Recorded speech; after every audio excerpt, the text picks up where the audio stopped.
Happy Sunday, Bengals fans. Welcome in to Bengals Breakdown. I am your host, Stone Shields. Coming up on today's show, we've got some significant news. Yesterday, on Saturday, James Rapien reporting that the deals are done for Ja'Marr Chase and Tee Higgins. Just some minor details are being worked through. Rapien obviously does an incredible job covering the Cincinnati Bengals. Bengals Talk SI, Cincinnati Bengals Talk on YouTube. Also, Locked On Bengals podcast host as well. And he's saying that it is a done deal for Ja'Marr Chase and Tee Higgins. Again, nothing official yet, but only a matter of time per Rapien. We're going to be spending a lot of time here on today's show talking about that. Now, if you want the contracts for Ja'Marr Chase and Tee Higgins to be announced, make them official, like today's video for us right now, trying to get to 500 likes on today's show. So if you want these contracts being officially official, help us out. Hit that thumbs up icon for us right now. All right, so there was an anonymous source that told James Rapien the deals are done. The source was familiar with the situation, of course, with the Cincinnati Bengals between both Tee Higgins and Ja'Marr Chase. Obviously, this is very noteworthy. And, there was a report on Friday that we discussed, had an at-home video for you guys, detailing all the national reporters saying that the Bengals were kind of closing in on finishing these deals with Ja'Marr Chase and Tee Higgins and had made significant progress. Rapien comes out yesterday with this report saying, hey, they are done. Let's get into this exact quote here from James Rapien that he wrote. He said, the Bengals are in the process of finalizing contract extensions for both Ja'Marr Chase and Tee Higgins, league sources say. One source believes that the deals could have been announced on Friday when those national reports came out, but both parties wanted to get through the rest of the details before making the announcement.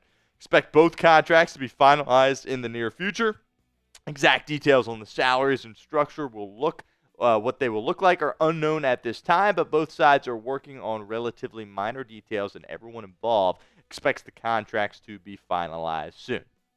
Now, let me just say this first up here. I do trust James Rapien completely here.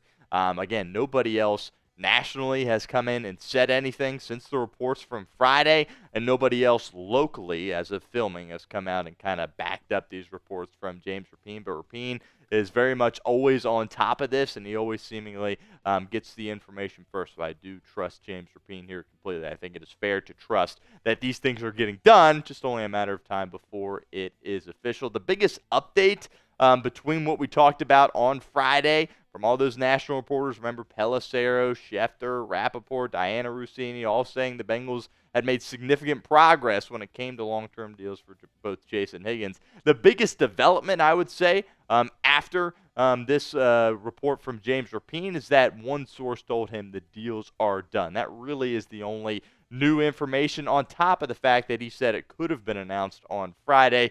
But again, they were kind of waiting to make sure everything was sorted through. Hopefully it is official this week. Hopefully we get those reports from everybody else in the media, and we can figure out exactly how much money they will be making as far as the contract goes and what the salary cap will look like. Rapien said in his video that it's basically like when you're buying a car, but you're kind of just working through the warranty stuff, right? You're already buying the car. You know you're going to buy it, but you're just working through some details there at the end. And apparently that is what's happening right now with the Bengals and Tee Higgins and Ja'Marr Chase. And if you remember, Duke Tobin at the Combine said they were kind of going to do these deals parallel together. So I wouldn't be surprised that if when this becomes officially official, I guess, you could say that it will be announced with both Tee Higgins and Ja'Marr Chase and not just one before the other. Now, the Higgins rumors do surprise me, as we touched on our at-home video on Friday. If Higgins was going to hit the open market, he was going to get maybe even $35 million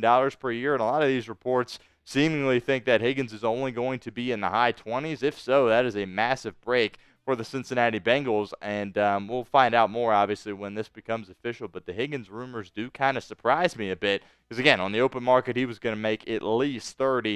And I guess I will be very surprised if when this becomes official, Tee Higgins isn't making at least $30 million on an annual basis. Maybe there will be some, different elements to his contract that ultimately will help him get to that number. But as far as the base salary, it doesn't sound like, according to these reports, that he will be getting at least $30 million per year. leads us to the pinned comment of today's video. When will the Higgins and Chase deals be official? As in, all the people in the media are coming out there saying they are done. Let me know what you guys think in the comments section. Give me a date. Give me a day of this week, perhaps, or if you think it's going to extend a little bit further into the future, that is fine as well. But regardless, get down to the pinned comment and sound off for us. All right, here's what's on tap for the rest of our show here today. Obviously, wanted to hit that news from Rapien in regards to Tee Higgins and Ja'Marr Chase off the bat. But we're going to discuss the latest on Trey Hendrickson as well as a potential free agent target for the Cincinnati Bengals. And I have a feeling you guys know who I'm going to be talking about here around the corner. So let's talk Trey Hendrickson here. This came out on March 14th. So this came out on Friday. Aaron Wilson put this out right after kind of the national reports regarding Tee Higgins and Ja'Marr Chase. Wilson said what isn't developing, though, at this time is a trade or a contract adjustment for Bengals Pro Bowl pass rusher Trey Hendrickson in an increasingly expensive edge market per league sources. Now, this is a lot more interesting, I think a lot more complicated than the Tee Higgins and Ja'Marr Chase deals. I think the Higgins and Chase deals, I think that they're the priority for Cincinnati, right? They want these deals to get done first, and then they will kind of shift their focus to Trey Hendrickson, and hopefully at some point along the line they'll shift their focus to an offensive guard as well, or perhaps another free agent target that can help their defense or interior offensive line. But we talked about a couple of days ago how the asking price was kind of absurd for Cincinnati, and other teams are like, all right, that is a little bit ridiculous when you're talking about the asking price. That lets me know that, hey, Cincinnati has no intentions at this point, as of halfway through March, on trading Trey Hendrickson, and he is under contract for next season. Obviously you don't want to disrespect him given what he's been able to do from a production standpoint out on the football field for you, but he's under contract, so you can kind of drag this out as long as you need to if you are the Cincinnati Bengals. We have heard that he wants to be here, right? We've heard from his teammates. B.J. Hill said it. I believe Joseph Osai said it as well after they kind of reached their new deal, saying, hey, Trey wants to be here. It's just a matter of, getting both sides to work together and figure out what the right number is. Now, the market here, in my opinion, is an issue. Let's take a look at the highest paid edge rushers per year. Look at those two guys at the top. Myles Garrett just kind of broke the bank recently with Cleveland. $40 million per season. Max Crosby up there at $35.5 million as well. And Trey Hendrickson is scheduled to make less than $20 million in 2025, which obviously is outlandish when you think about all the production that he has brought to the table with 17.5 sacks in both 2024 and 2023. Let's do a little comp here. Max Crosby we'll start with. He obviously just got a new contract. He got a massive deal. Let's compare these stats here in 2024. Yeah, you pretty much can give Trey Hendrickson the edge in all of these categories, and we just showed you in the previous graphic what Max Crosby is bringing in. Crosby is 27. Hendrickson is 30. Look, he's going to want a heck of a lot more money than he is getting right now. Can Cincinnati make that happen? I don't know. We'll see. Let's compare him to Myles Garrett as well. Now, these, we'll make note that these are just the 2024 stats, but you compare these stats between Garrett and Hendrickson. You give the edge pretty much to Trey Hendrickson along the lines as well. And Myles Garrett is up there in age. He's only a year younger than Trey Hendrickson. So everybody says, oh, he's 30. He's not going to garner as much money. Well, Myles Garrett's 29, and you're looking at the contract in which he's bringing in there at $40 million per season. So it's going to get pretty dicey here with the Trey Hendrickson situation. It's my way of thinking that Cincinnati needs to just get this done officially with Tee Higgins and Ja'Marr Chase, and then kind of tackle Trey Hendrickson as their next phase in the offseason per se. We'll continue with our show here in a moment, but first, a quick shout-out to our friends over at Fanatics. I want to let you guys know that Bengals Sideline hats are out now. They are available now. Chatsports.com/Bengals Sideline. I've got a few of these myself. They've got some real cool stuff over there. Really not just hats either.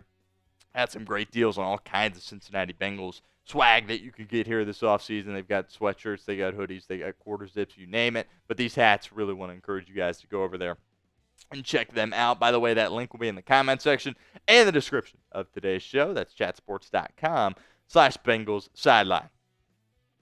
All right, before we get out of here, let's talk Chidobe Awuzie here on today's show. The Titans have released Chidobe Awuzie. Could a reunion with Cincinnati be in the cards? Obviously, we have seen Cincinnati not hesitate when it comes to reunions. Most recently, of course, Samaje Perine is coming back. What did they do last offseason? They reunited with Von Bell. So could a Chidobe Awuzie reunion be in the cards? I don't know. We'll see. We'll talk about that here in a minute. But first, another opportunity for you guys to get your thoughts in on today's edition of Bengals Breakdown. Do you want to sign Chidobe Awuzie? Type Y for yes or N for no. Let me know in the comments of today's show. All right, Cheeto really had a good run with Cincinnati. When you think about that Super Bowl team, he played a really big role in that Super Bowl team. He was your cornerback one there, absolutely no doubt about it. But the injuries for Awuzie certainly have been an issue. Only played 8 games for Tennessee this past season, and in 2022, if you remember, only played 8 games for Cincinnati. He was dealing with those back issues that really created lots of issues for him throughout the entirety of the season. But I've been saying that Cincinnati needs a veteran cornerback to come in and help this room. The Bengals, of course, have not addressed corner in free agency to this point. They're bringing back Marco Wilson, so right now, technically, the room is full. But doesn't, of course, mean you can't create some more room, bring a new guy in, whatever the case may be. Let's take a look at what Cincinnati's working with right now. Still have Mike Hilton on this depth chart. He hasn't, announced a signing with anybody. We haven't heard exactly what's happening with Mike Hilton. And you look at all the youth around that room. Cam Taylor-Britt, Josh Newton will be going into year 2. And then you have your guys that were playing really well. Dax Hill, especially DJ Turner, were hurt. There is just so much youth across the board there. I think bringing in a veteran, I have said time and time again, I would like to bring a veteran in. Chidobe Awuzie certainly fits that bill, being a veteran player. Now, you always got to be careful, right? Because us as a fan base, we always get excited. Oh, let's bring this guy back. Let's bring him back, bring him back. I don't know. Doesn't always work out. Didn't work out with Von Bell. We thought it was going to be fun. Love Von Bell, respect him. Didn't work out, right? We'll see what happens with Samaje Perine. And then we would see, obviously, what would happen with Chidobe Awuzie. Right now, I'm leaning towards, well, I think you need a veteran corner, and you haven't really done much, so that kind of field is dwindling at this point. So I definitely have a little bit of interest there when it comes to potentially reuniting with Chidobe Awuzie. And you'd be asking a lot less of him if you were to bring him in. You're not going to ask him to kind of retake his spot as cornerback one. His role would look a little bit different. But I know Joe Burrow really has a lot of love and respect for Chidobe Awuzie. We saw them hanging out during the off seasons in previous years as well. So that could be an option for the Cincinnati Bengals, no doubt about that. All right, we will be here all off season long. Don't miss out. Hit that sub button, youtube.com/BengalsTV. When Tee Higgins and Ja'Marr Chase go official, we will have a video for you guys, so do not miss out on that. Hit that sub button for me right now.